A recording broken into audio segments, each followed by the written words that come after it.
certain things have happened which made it more difficult to people to recognize what the present-day Assyrians are. For instance, we have a state called Syria on the political map of today. And this is, of course, originally the Roman province of Syria. And it's an Arab state today. But it is originally Assyria. It is the western part of the Assyrian Empire, which was first established as a Babylonian province with the name Assyria, and then as a Persian province with the same name Asura, and then a Roman, let me see, a Seleucid, that's a Hellenistic province, then with the same name, and so on. And the thing here is that the reason why it is called Syria is that in the 7th century BC, already starting in the 8th century BC, under the Assyrian Empire, the Assyrians started to drop the A at the beginning of the word. So Ashur became Shur. And the name of the language, Assurit, became Surit.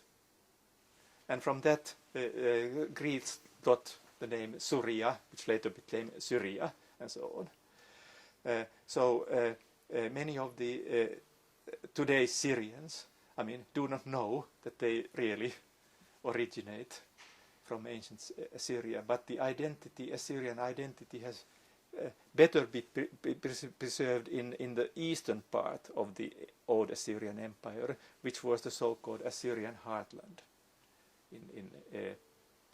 in the neighborhood of today's Mosul. There we have the so-called plain of Nineveh, where still the majority of people living there are the descendants of these ancient Assyrians.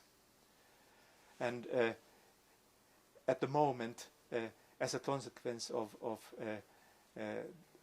this Gulf War, war in Iraq, the killings, rapings, and persecutions that are going on there have forced hundreds of thousands of the descendants of Assyria flee from the country. They now live in exile in Syria and Jordan. Their life is becoming unbearable. There is an estimated 750,000 people living there now. And they took all their possessions with them, and now they are short of money whereby to live. And so their visas are expiring, they have to return. But what is waiting for them in Iraq?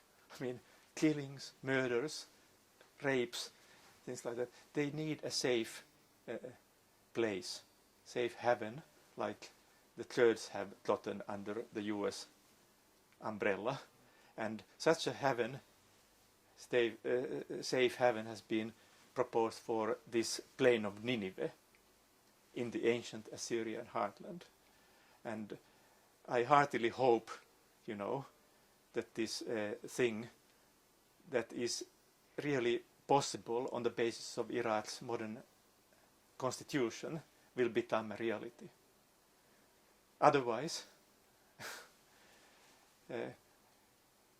it may happen, that the history of the Assyrian nation, which has continued from ancient times until these days, will come to an end in a very near future.